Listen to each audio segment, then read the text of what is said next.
your life will improve and your attitude will improve. And I think also your health will improve because there's a connection between the feelings and the emotions that are running through your mind and the chemicals that are running through your body.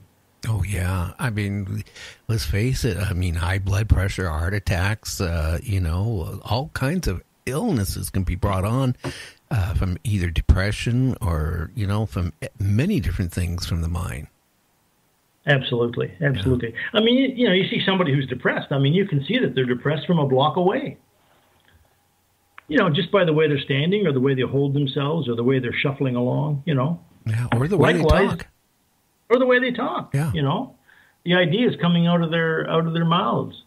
So, it's a shame, that kids, in a sense, they lose their natural enthusiasm when they're first enrolled in school. I mean, after about the age of 5, when they go to school, the school system seems hell-bent on, curtailing their creativity and their enthusiasm and teaching them to sit in the classroom and not say anything unless they're asked. Well, back when I was in school, I didn't do good. And it wasn't because I was dumb. I was not. I mean, if I was dumb, I wouldn't have had a first-class FCC license when I was 12 years old, and all this stuff, and amateur license and all this stuff I had. You know what it comes down to? Like when I was at school, I would sit there, and I remember telling the teacher, the counselors, and the principal, and my parents, I'm bored. I am bored. I already know what the teacher's teaching. I already know this. It's boring. I don't want to sit here for, these many hours in these classes because I'm not learning anything. I already know and I think they're starting to realize that. But they don't, again, they don't teach you like what you're talking about, to plan ahead, to motivate you. It's not taught. It's still not taught. Yeah, that's right. And yet I've gone into classes, I've done talks for people in their 80s, I've done talks in classrooms with kids in grade 2, that are 6 years old. And as soon as I ask them to close their eyes, listen to some nice relaxing music, and pretend that they're lying on a beach someplace, with a friend, or they're having a conversation with a close friend of theirs, immediately, a smile comes across their face. They start to relax. They start to laugh, and they relax. And so this ability that we all have, this natural ability to daydream and to just close your eyes and let your mind wander, I think it's probably the greatest source of creativity and health and positive thinking that we have. And yet, in a lot of ways, when we go through the school system, it beats it out of us. Oh, yeah. Either, using beat, that's kind of a strong word. I don't mean physically beat, but it sort of challenges us. Emotionally, yes. Emotionally, yeah. Emotionally, it tells us to be smaller, to be less ambitious, and just to do what we're told, to pay attention to the teacher as if the teacher knows everything. Yeah, yeah. A lot of inventions, a lot of things that have happened is because somebody daydreamed it. And I find that so interesting. I mean, some of the things that happened in my lifetime, the things I did is all of a sudden I was kind of like daydreaming, and all of a sudden a thought came in my head while I was daydreaming. And after I came out of my daydream, I go, wow, that is heavy. And the first thing, absolutely. Then I kind of moved on it, and then things started clicking, And I think daydreaming is like one of the most important things that God and our brain has given us, and a lot of people just don't take that in consideration. Absolutely, I agree 100%. And until I was about 30, approximately, when I took a meditation class and got into yoga and, what I generally call mind power, learning about the power of the mind and the power of our thoughts. I wasn't aware of my imagination. I didn't know how to visualize. I didn't know anything about the law of attraction and how the mind worked. And it was only when I started reading books like now, there's books like The Secret, and a lot of books now written in what they call positive psychology, which shockingly, focus on looking at people that are happy and finding out what are they doing that makes them happy. Oh yeah. So that we can copy them and be happy too, right? Oh yeah. Up until very recently, the psychology, all the psychology that's been taught and studied is based on the medical model, which is to say, figure out when somebody is sick, how to fix them, usually using some kind of a chemical. But don't study people that aren't sick, because what can you learn from them? Well, what we've learned is, we can learn how to be healthy. I don't know. I still think psychology is still, I hate to say it, I don't think they even still have a major clue how a person's mind actually works, Well, they don't. They don't. And it's really funny. But they're getting there. I mean, I've heard it said that we've learned more about the mind in the last 15 years than we've learned in the last 1500. So since the mid 90s, with the work that's being done with the MRI specifically, a lot of what we thought about the mind has simply been thrown out the window. Yeah. It's just, I'm sorry, I cut you off there. No, but I had a priest on a couple weeks ago. And, he was telling me, like, things like, some people that, like, for example, have gone out and committed murders and all kinds of horrid things that actually there was nothing wrong with their mind other than something happened where, this is changing the subject, but they were influenced by the dark, side that basically took control of their brain on certain emotions. And, I don't know. We don't know the brain, I know computers, open them up, you got integrated circuits and stuff like this. Yep. But again, I go back to the guy who had no brain matter, just had a brain stem, and he functioned and held a job. And then it makes me think about what they are learning about our thoughts and our brain. It kind of like, it kind of goes, I don't know. I can't buy all of it because, how can somebody that doesn't have a brain have emotions and feelings and hold a job and get married? And then that's exactly right. So we don't know what we think we know, and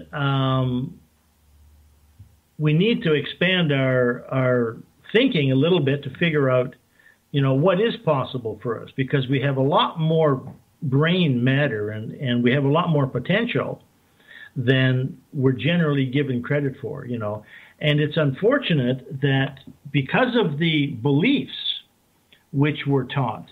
I mean, I remember when I was a kid, in Catholic school, reciting over and over and over again this Christian credo, that said, I believe in this, and I believe in that, and I believe in this. Well, I've been struggling with those, or I used to struggle with them for years until I finally sorted out what was true for me, And I can see how a lot of that organized religion, organized philosophy, organized science in a lot of ways, that pervades the society is really mistaken. It's somebody's interpretation of something, and for some reason it becomes popular, But you were mentioning a minute ago somebody, killing or being taken over by the dark side. Well, of course, that's possible, but we know people that are angry, for example, right? And anger is something that focuses your mind to, in a sense, hate, right? And whatever perceptions you have, they just get stronger and stronger and stronger. One of the things that I've been working on personally in my own life, and I started doing this in the late 70s, is learning how to feel good. learning how to feel positive, learning how to feel optimistic. Because through my teens and early 20s, I was angry and frustrated. That's basically what I felt all the time. And, consequently, I was drinking too much. I got into drugs for a while. I was smoking like crazy. I was overweight. I was out of shape, and I was just in this negative funk where I just felt like a victim. And it took me, years of doing workshops, learning about meditation, studying yoga, mindfulness, and reading books on the power of the mind and the power of thought, and taking charge of my inner attitudes and my thinking processes to really snap out of that and gradually over time develop a whole new mindset. So it can be done. There's a lot of work that needs to be done in this area. There's a lot of great teachers. There's a lot of great books. There's a lot of great courses there, And now with the internet, basically the whole world is open to us. Oh yeah. You can learn so much. I'll be honest with you. I'm a very busy person, in my life, and, doing the talk show. You imagine I do it 6 days a week, 5 days, Monday through Friday, and then on Sundays. And I have to, read a little bit about each guest. I go and try to find out as much as I can on each guest on the internet, and I can interview you and ask you questions. And the internet has opened up a lot, but also you can find so many things on the internet to motivate yourself, to get a better job, to, advance yourself in your job, make your love life better, make your marriage better, make your life where you feel, halfway complete. Exactly. It says somewhere, seek and ye shall find, right? Oh, yeah. So what you look for, you tend to find. But you have to look for it, which I guess comes right back to the power of intention and the power of goals again. But, what we're learning now, especially in the last year or so with this whole Facebook scandal and all that thing, is that a medium like the internet, can be used and can be focused for good or for evil, without us being aware of it, And this whole thing of Facebook and also the internet too, that you can kind of shape your own reality in a sense by reading the same things over and over again. And of course, the algorithms, I guess, that, companies like Facebook use tend to try and figure out what it is that you're interested in and then feed you more and more and more of that, right? Well, you know what? Whether it's positive or negative. Well, I'm glad you brought that up because I had a DOD ex-agent on my show last month. And he was telling me that the things you look at on the internet, the things you look at on your phone, right? The things you talk about on your phone to other people. And he went as far as, saying some of the things you say when your cell phone's even turned off. Okay. All of a sudden this information starts popping up, like when you turn your computer on, or all of a sudden, like in his case, he was talking about a certain bicycle to his wife. Okay. In their house. Okay, now he bought a new TV and he explained some things about that too. Through the internet going, that certain things can be picked up. But he was talking about a certain bicycle that he wanted to go look at. Okay, it was an oddball brand bike, an oddball bike period, okay?